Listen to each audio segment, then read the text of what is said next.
po natin ngayon, gumawa po tayo ng lumpiang toge. Ibibigay ko po sa inyo yung tips para mas masarap po yung ating lumpiang toge. At bukod po doon, gagawa po tayo ng masarap na sausawan na babagay din po dito. At dito po sa video na ito, lilinawin po natin kung paano po magprito ng lalagyan po ng ating suka. Kasi doon sa nakaraan natin video, hindi po natin yun nalinaw. At syempre kung pang negosyo, hindi po mawawala yung ating pong costing. Kaya panoorin nyo lamang po hanggang dulo. So kung paano po ito gagawin, tara, umpisahan na po natin. So ang una po natin gagawin dito po sa ating lumpiang toge, lumpiang gulay, piprituhin po muna natin yung ating tokwa na gagamitin. Ilalahok po natin ay 5 tokwa, hinugasan ko na po ito, hinati sa gitna at nilagyan ko na po ito ng asin para merong lasa.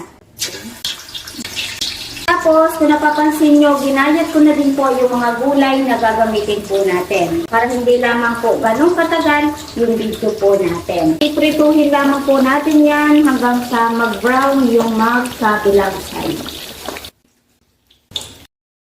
Pinagprituhan po natin, babawasan po natin ito ng mantika. Estimate, nag-iwan po tayo ng 1/4 cup. At ngayon, isusunod na po natin ang pagluluto na po ng ating lumpiang toge. Gagamit tayo ng 1 buo ng bawang at 1 buo ng malaking sibuyas. Igigisa lamang po natin dito ng mabuti.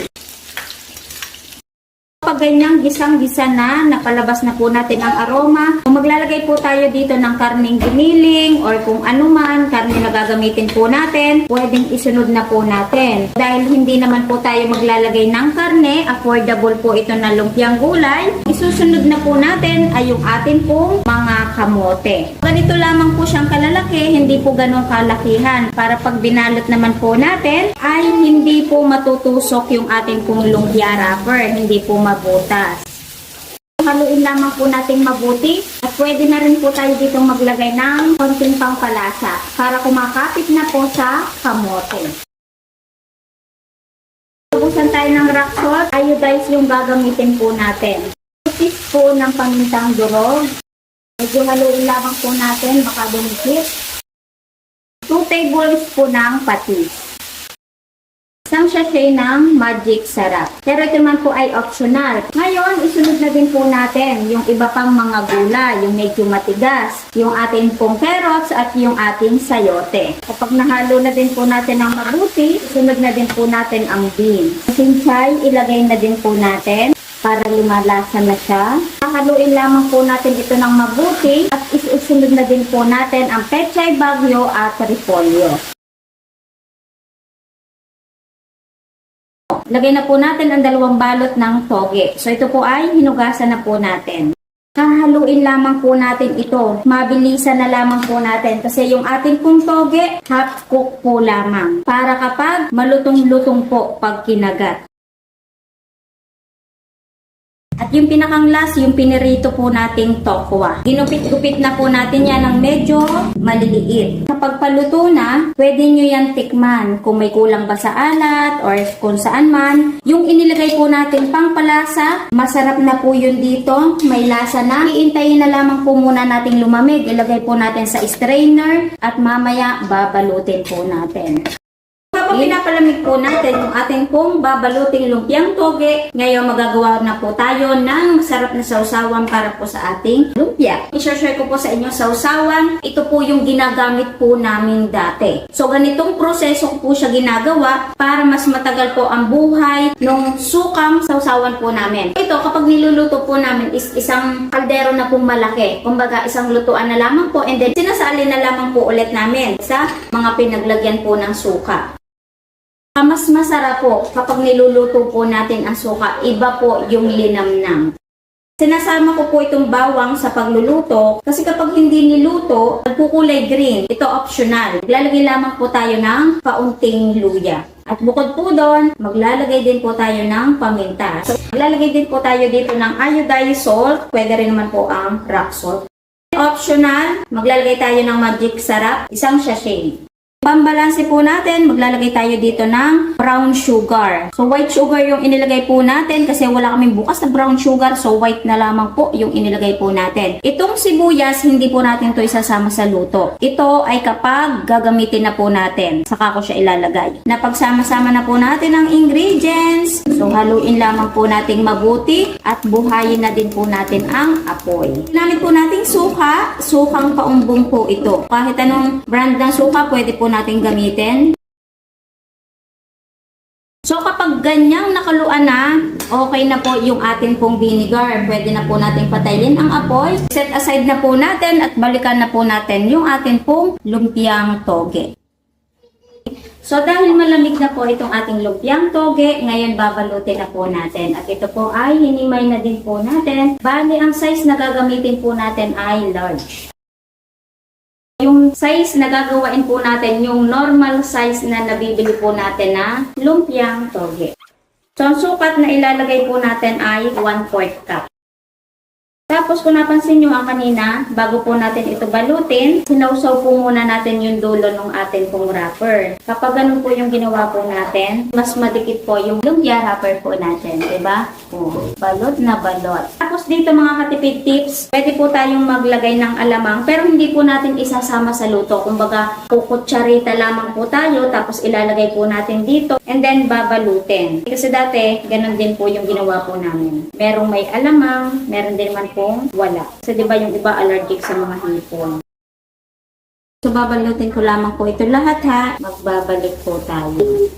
So, eto na yung binalot natin. So, ngayon magpiprito na po tayo ng ating lumpiang toge. At dito sa pagpiprito po natin, isa-share ko po sa inyo para mas malutong po yung wrapper ng ating pong lumpia. At dito, gagamit po tayo ng suka. Kahit anong brand, pwede po natin gamitin. Nagamit ko na po ito nang nakakaraan sa video po natin sa paggagawa po ng pork Shanghai. Kaya lang nagkaroon ng problema doon, hindi ko napansin sa editing na nakatpala nung naglagay po ako ng suka. So, nung nakakaraan, meron po akong taga-edit, pero yung pinakang-checking, finished product, sa akin din po yun. Kaya lang, ang pagkakamali ko po doon, hindi ko napansin na nakatpala yung video. Siguro sa pagod na din, kasi inaabot po talaga kami ng madaling araw sa checking, and then kinabukasan po kasi is upload na po yun. Hindi ko po talaga siya napansin. Dito, makikita nyo na po yun kung paano ko po yun ginawa. Lalagay po muna tayo ng mantika. Pwede na rin naman po natin buhayin yung ating pong apoy. Dito, estimate, maglalagay po tayo ng 1 tablespoon ng suka. Kapag narinig nyo na nagkukuluan na yung suka, nagpipiti ka na, pwede na po nating ilagay yung ating pong lumpiang toge. Ayan. Apoy po natin dito ay alalay po lamang. Mamaya, magpiprito naman po tayo. Ipapakita ko naman po sa inyo na kapag mainit na, nakalagay na si lumpiang toge, saka po tayo maglalagay ng suka para meron po kayong idea. Hintayin lamang po natin yung mag-brown. Kapag medyo brown na, pwede na po natin yung baliktarin para pantay ang luto. Kapag ganyang brown na, pwede na po natin yung hanguin. Lagyan lang natin ng tissue para yung oil is maipit. So, ayan na. Ganda ng pagkakaluto. Ito naman po yung isang paraan sa paglalagay po natin ng suka. Pwede rin naman po yung kahit mainit na po yung ating mantika, pwede pa rin po tayong maglagay ng suka. Pero gagamit po tayo ng shield kasi ito po ay magtatalagsikan. So, tulad po nito. Inulit lamang po natin para mas makita nyo po ng ayos. Lagyan lang natin ng vinegar.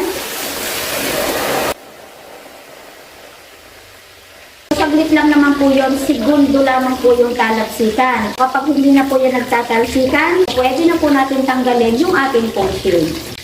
Okay, so ganun lamang po yun. Pwede naman po kahit saan. Ganun lamang po yung paraan na ginagawa ko pag nagluluto ako ng Shanghai, lumpiang toge, at pwede rin po ito sa turon. Huwag kayong mag-alala kasi hindi po magiging maasim yung inyo pong turon. Mas lulutong lamang po yung wrapper. Oh, lala! So, bukod sa pwede natin siyang itinda ng luto, pwede rin po nating itinda ng ready to cook. So, yung pinaglagyan ko po nito ay 500 ml na tub. Tapos, pwede rin po natin itong samahan ng suka.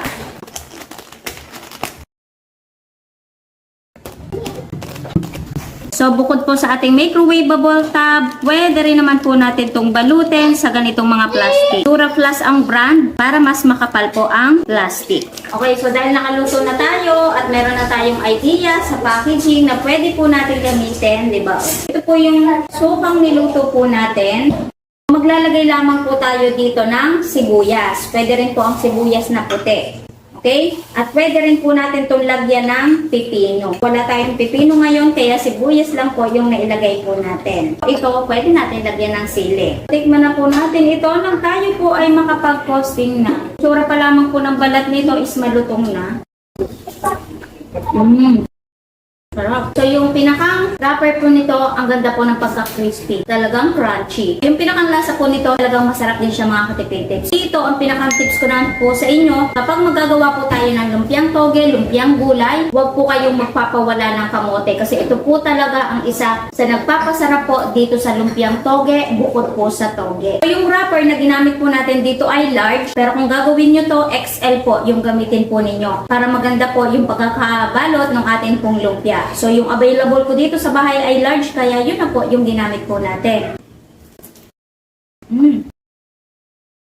Tapos yung gulay po sa loob, medyo may pagka-crunchy po yun. Naghahalo yung linamnam ng mga gulay at saka yung tamis po ng ating kamote. Kaya yun po talaga yung nagpapasarap. Yung suka na niluto po natin, talagang bagay na bagay po yan dito sa ating pong lumpiang toge. Naku, i-try nyo ito mga katipid tips at sigurado magugustuhan nyo po ito. At sa description, ilalagay ko po yung pinakang total ng gulay na niluto po natin. Para meron po kayong idea kapag niluto na po natin ito. Talagang tinimbang ko po yung gulay, lahat ng ginamit po natin dito.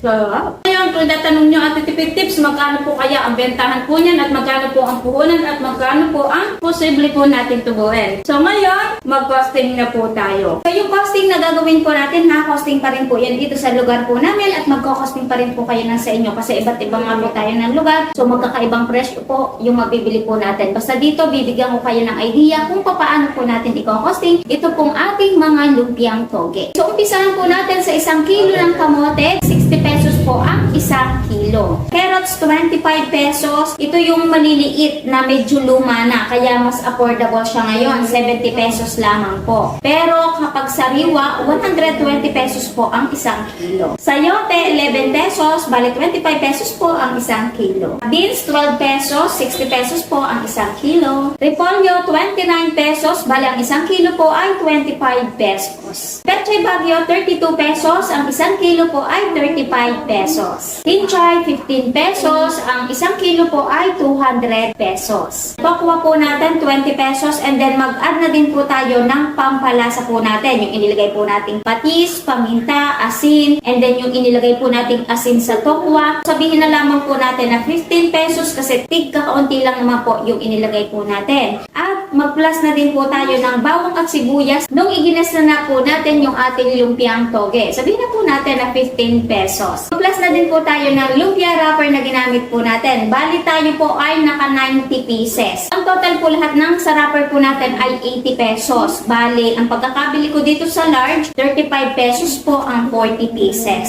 Sa toge po natin, gumamit po tayo ng 2 balot, 30 pesos. Kaya ang total po lahat ng ingredients po natin dito sa lumpiang toge ay 349 pesos. Pero magpa-plus pa po tayo ng other expenses. Dito na po natin isama yung suka. Isang tusan na lamang po para hindi ganun kahaba yung video po natin. Okay? Sa isang 1.5 ng suka, nabil ko lamang po yon ng 20 pesos. So, inilahat po natin yon. And then, naglagay tayo ng bawang, kaunting luya, sibuyas. Yung pampalasa nilagay po natin, yung paminta at saka asin. Diba? Niluto pa po natin. Ngayon, para merong pag-a-adjustan, yung pinakang presyo po natin, kung magmahal o kaya naman po, talagang matakaw po sa suka yung customer po natin. So, sabihin na lamang po natin na 100 pesos po yung pinakang puhunan po natin at mag-add pa po tayo ng 100 pesos kapag niluto na po natin itong lumpiang toge, pinirito na po natin yung mantika, nandun na din po yun at yung pinakang labor po natin dito. So sama-sama na po yun. Kaya ang total total po lahat ay 539 pesos po yung pinakang puhunan po natin dito sa lumpiang toge na ginawa po natin. Kasama na ang packaging at yung sukang sausawan po natin. I-divide po natin sa 90 pieces na nagawa po natin at ang kakalabasan po nun 5.98 po yung pinakang puhunan po natin kada isang lumpiang toge. Ito po itinitinda ko ng 10 pesos each minus yung pinakang puhunan. Posible po tayong tumubo ng 4.02 po kada isang piraso. So hindi na masama mga katipid tips, di ba? And then i-times po natin sa 90 pieces na nagawa po natin at ang kakalabasan po nun, tutubo po tayo ng 361 pesos po kapag napaubos po natin yung 90 pieces. Di ba mga katipid tips, sa lumpiang toge, malaki po yung posible po nating tubuin. Basta dito, sasarapan lamang po natin yung luto po natin sa ating lumpiang toge at bukod po doon, dapat masarap po yung ating sausawan at siguradong ito po ay babalik-balikan. Kung ititinda naman po natin ito ng hilaw, i-addition na lamang po natin yung pinakang packaging. Yung costing na ginawa po natin ay costing po yun sa luto na sa per piece. Sana bago po ulit nagtapos yung video po natin, meron po ulit akong naibigay yung magandang negosyo idea po sa inyo ngayong darating po ang pasukan. Okay, tapos na lamang po ulit sa ating mga next video.